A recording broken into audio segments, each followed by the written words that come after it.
L'Europe est sous la botte. Après 4 ans de guerre, de l'Atlantique à la Volga, de la Norvège au littoral méditerranéen, les peuples souffrent sous l'étendard à croix gammée. Dans plusieurs pays, les collaborationnistes se mettent au service de l'ordre noir.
Mais des femmes et des hommes, courageux jusqu'au sacrifice du matin, combattent l'oppression nazie.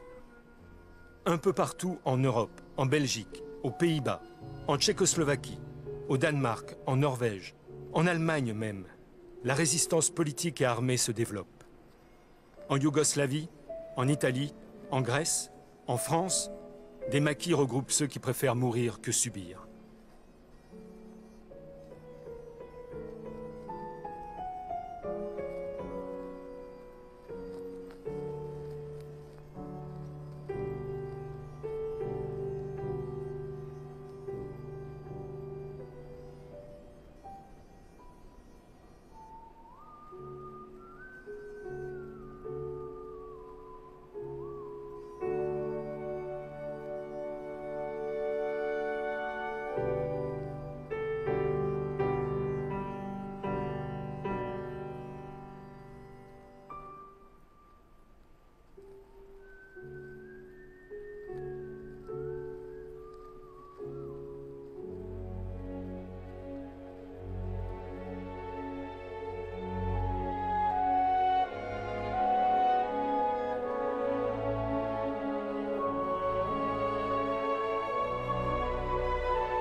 Les armées alliées sont partout à l'offensive.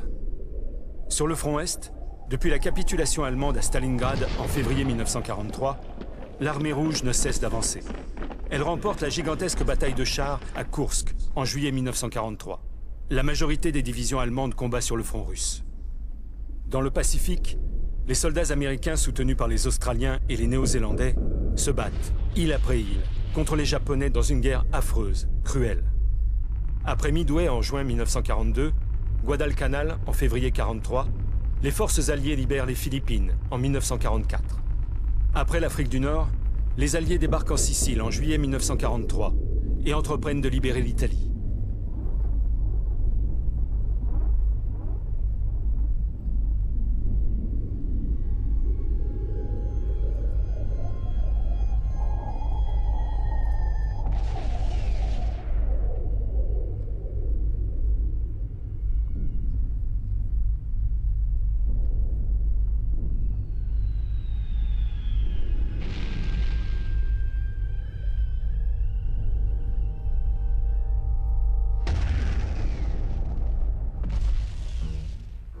À Téhéran, en novembre 1943, Roosevelt, Churchill et Staline décident l'ouverture d'un second front en Europe occidentale. Ce sera l'opération Overlord, le débarquement sur les côtes occidentales de la France, complété par l'opération Anvil sur le rivage méditerranéen. Staline s'engage à lancer au moment du débarquement une grande offensive de l'armée rouge. Le général Eisenhower sera nommé commandant en chef.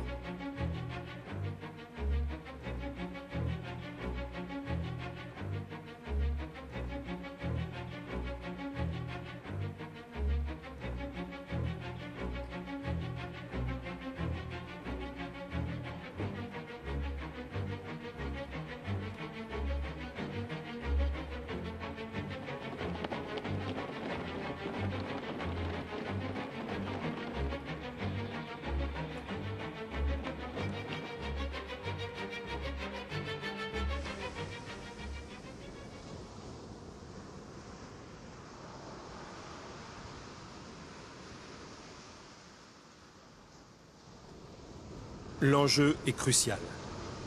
Hitler est convaincu que l'affrontement décisif se fera à l'ouest. Le littoral a été bétonné en un mur de l'Atlantique où des milliers de redoutes fortifiées se succèdent, de la Norvège à la frontière espagnole. En France, 59 divisions allemandes, soit 700 000 hommes, attendent l'inévitable débarquement allié.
Les préparatifs du débarquement ont demandé une logistique colossale. Il a fallu acheminer en Grande-Bretagne des tonnes de matériel, des millions d'hommes. Il faut concevoir des ports artificiels, des pipelines. Chaque jour après le jour J, l'état-major allié prévoit de débarquer 12 000 tonnes d'approvisionnement et 2500 véhicules.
La stratégie alliée consiste à faire croire aux Allemands que le débarquement aura lieu dans le Pas-de-Calais. Cette manœuvre d'intoxication prend le nom d'opération Fortitude. Une vraie fausse armée, dirigé par le général Patton, est créé de toutes pièces avec des chars gonflables et des avions en contreplaqué.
La résistance française joue un rôle important dans le débarquement.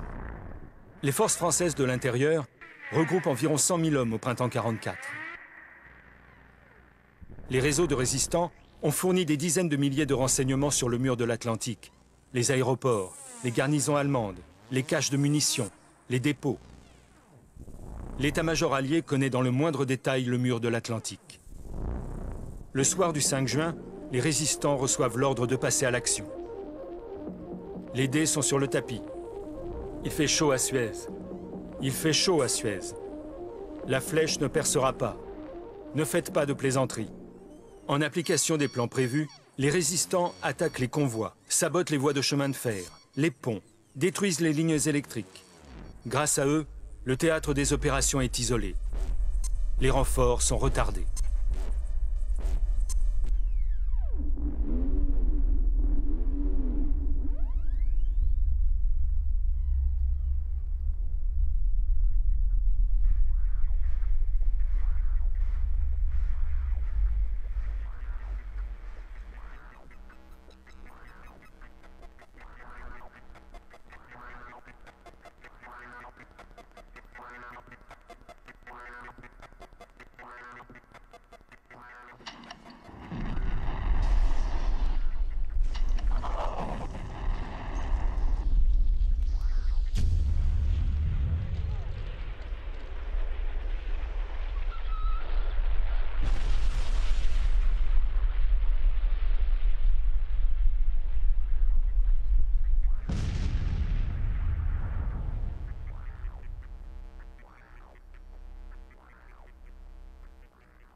Dans la nuit du 5 au 6 juin, 900 avions larguent sur le Cotentin les 101e et 82e divisions aéroportées américaines.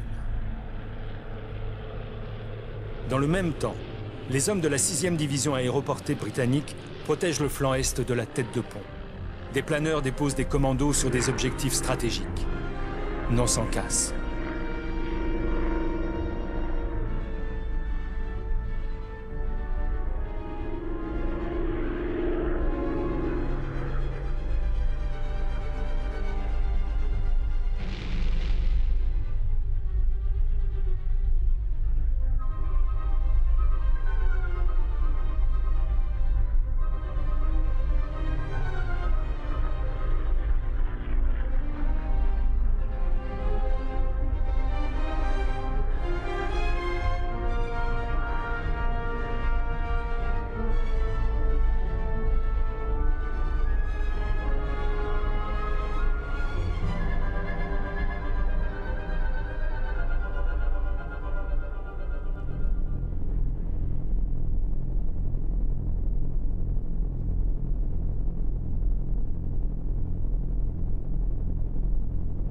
À l'aube, une gigantesque armada de 1200 vaisseaux de guerre et de 5000 navires de transport conduit plus de 150 000 combattants vers leur destin.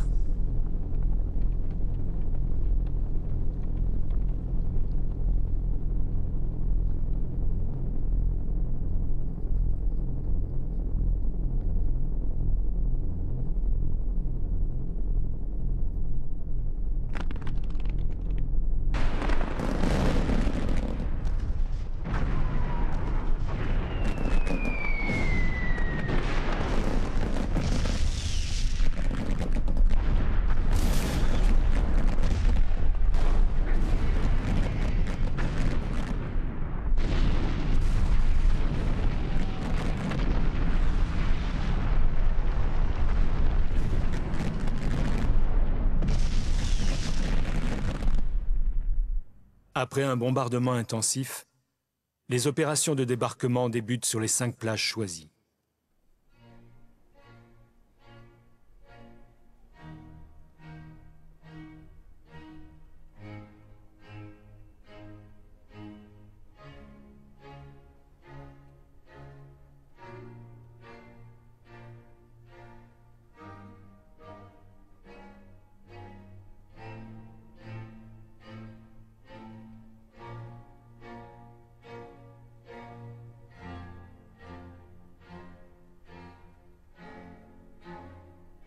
À Omaha Beach, les 1ère et 29e divisions d'infanterie américaines subissent des pertes terribles.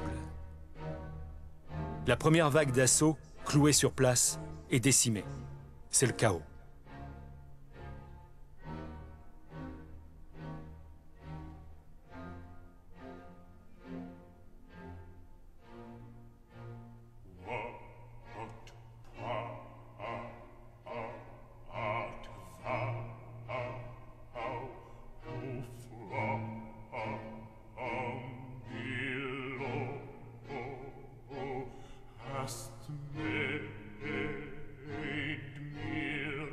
Vers midi, après 6 heures de combat, la plage est prise.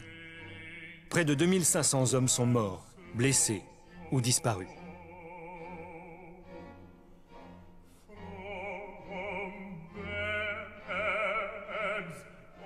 À Utah Beach, en revanche, les hommes de la 4e division d'infanterie US enlèvent la plage en moins d'1 heure. À Gold et Juneau, la 50e division britannique et la 3e division canadienne, après de très durs combats, progressent à l'intérieur des terres.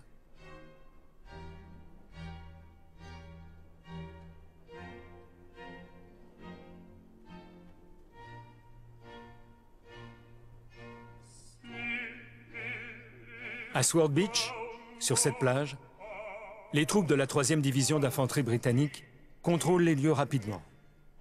Les chars Crab ouvrent des passages dans les champs de mines. Un sonneur de cornemuse ne cesse de jouer pendant l'assaut. Les fusiliers marins français du commando Kiefer, au prix de lourdes pertes, s'emparent du casino de Rivabella, transformé en bunker fortifié.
Au soir du 6 juin, 132 000 hommes et environ 20 000 véhicules ont été débarqués. L'opération Overlord a réussi. Une bande de terre de quelques kilomètres permet d'accueillir la tête de pont alliée qui ne cesse de se renforcer.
Dans la matinée, le général Eisenhower a annoncé au monde le débarquement. People of Western Europe, a landing was made this morning on the coast of France by troops of the Allied Expeditionary Force. En début de soirée, le général de Gaulle parle à la radio depuis Londres. La bataille suprême est engagée. C'est la bataille de France et c'est la bataille de la France.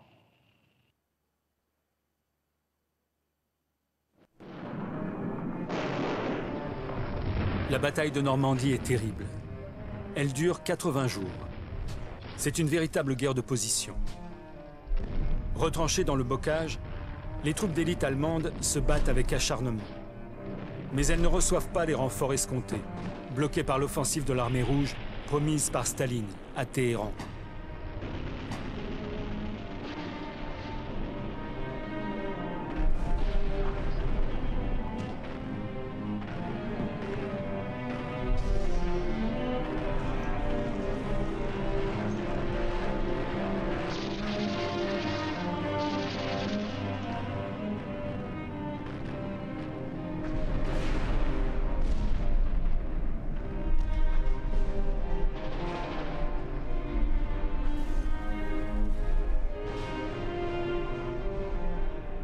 Jusqu'au 9 juillet, les forces alliées piétinent devant Caen, ville martyre devenue un champ de ruines, où ont péri 2000 personnes sous les bombardements. Les bombardements alliés sur les villes normandes, comme Saint-Lô, Valognes, Coutances, Vire, font 14 000 victimes civiles.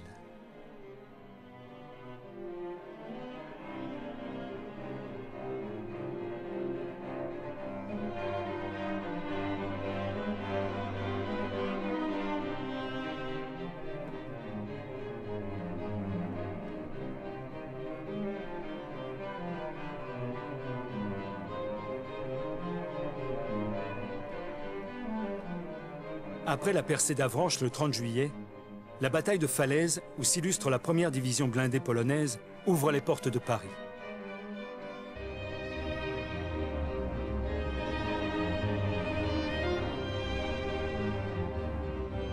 Appuyée par la 4e division américaine, la 2e DB du général Leclerc libère la capitale française insurgée. De Gaulle y reçoit le 26 août une forme de sacre populaire. Le 15 août, 95 000 hommes participent au débarquement de Provence. Environ 260 000 combattants les suivront, dont les soldats de la première armée, commandés par le général Delattre de Tassigny, provenant dans leur majorité d'Afrique du Nord, d'origine maghrébine et européenne. Le débarquement décisif accélère la retraite allemande. Dans le sud-est et dans les Alpes, la résistance favorise l'avancée alliée très rapide. Dans le sud-ouest, le Massif central, les maquis contribuent à la libération de la France, qui est presque achevée à la fin de l'année 1944.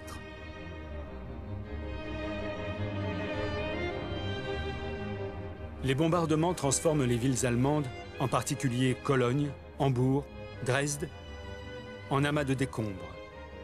Des centaines de milliers de civils fuient sur les routes.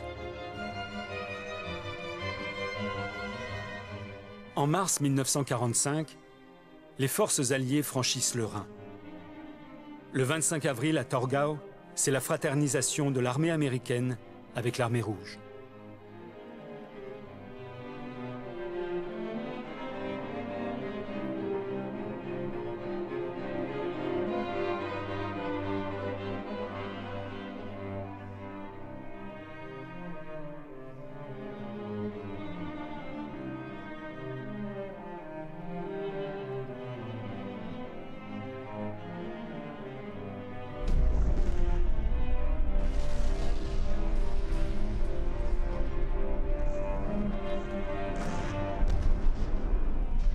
Le 25 avril 1945, commence la bataille de Berlin.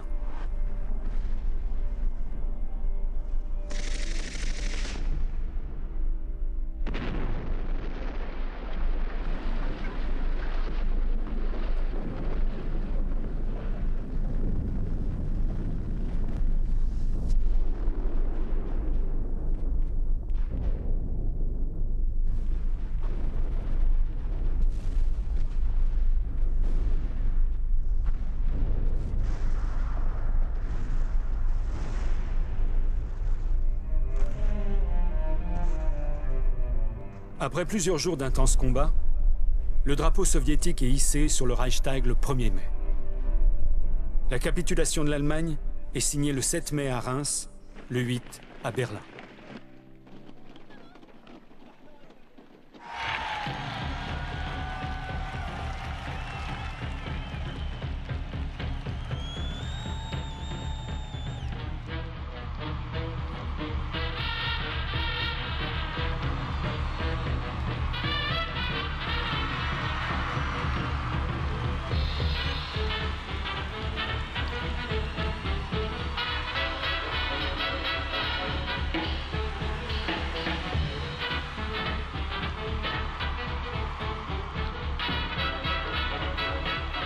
Le 8 mai, partout, les peuples fêtent la paix retrouvée. À Londres, à Paris, à New York, à Moscou.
Trois mois plus tard, les bombes atomiques d'Hiroshima et de Nagasaki précipitent la capitulation du Japon. La guerre est finie. La guerre a provoqué la mort d'au moins 50 millions de personnes. Les populations civiles ont été affreusement touchées. L'ouverture des camps de la mort révèle aux yeux du monde une autre image de l'enfer. Le général Eisenhower, découvrant les cadavres du camp d'Ohrdruf, dépendance du camp de concentration de Buchenwald, déclare « Certains se demandaient pourquoi nous combattions. Maintenant, ils sauront contre quoi nous nous battions. »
Aux morts!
Plus jamais ça.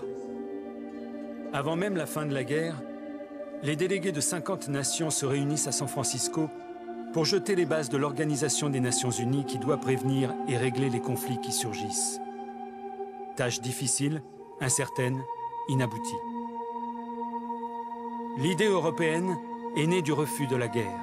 En 1948, se tient à La Haye un grand congrès pour l'Europe. C'est le début d'une longue et difficile marche des pays européens pour se rassembler dans une communauté de destin. Sous l'impulsion de Robert Schuman et des autres pères fondateurs, commence à se construire l'Europe fondée sur les valeurs de la démocratie. L'Europe ne se fera pas d'un coup, ni dans une construction d'ensemble. Elle se fera par des réalisations concrètes, créant d'abord une solidarité de fait.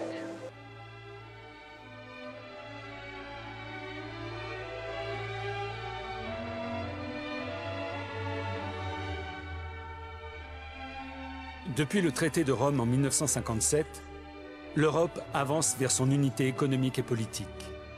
Elle est aujourd'hui facteur de paix et de progrès pour les 28 pays qu'elle unit.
« 70 ans après, les ennemis d'hier se retrouvent, aujourd'hui, main dans la main, dans le souvenir et la fraternité.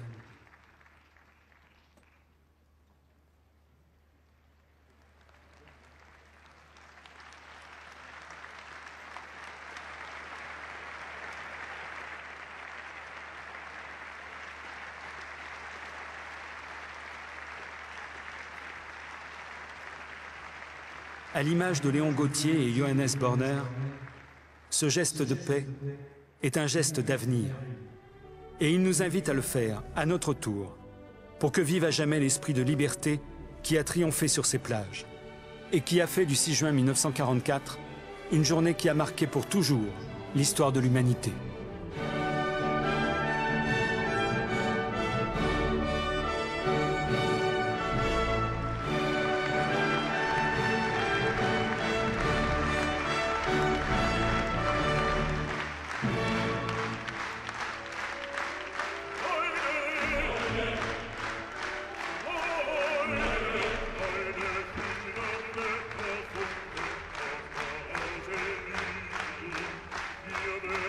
Io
Merci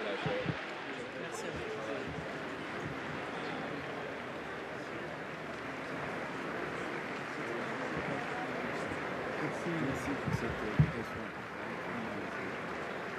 Très important pour créer du son, surtout dans cette période. Merci une fois. Président. Merci beaucoup.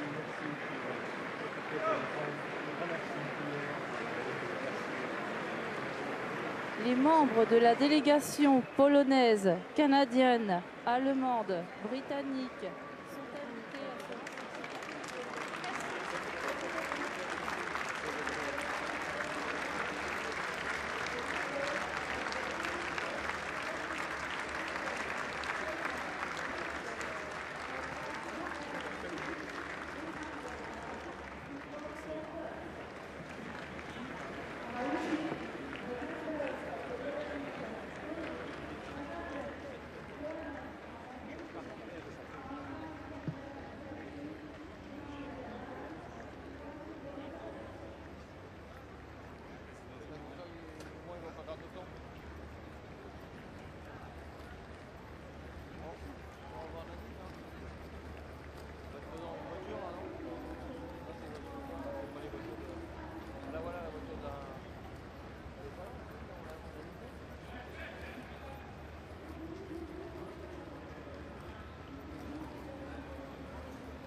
la reine qui vous reverrez ce soir.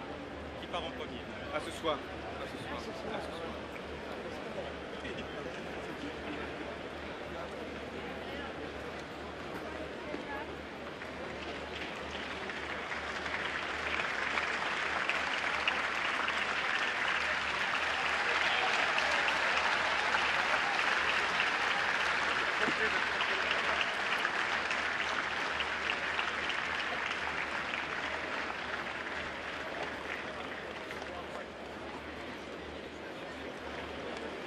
Back. Thank you. Thank you. It was wonderful, wonderful ceremony. It was wonderful. So we enjoyed the other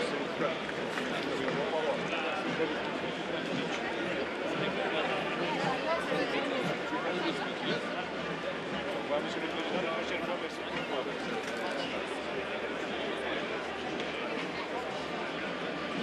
Oui, je sais. On cherche pour une date.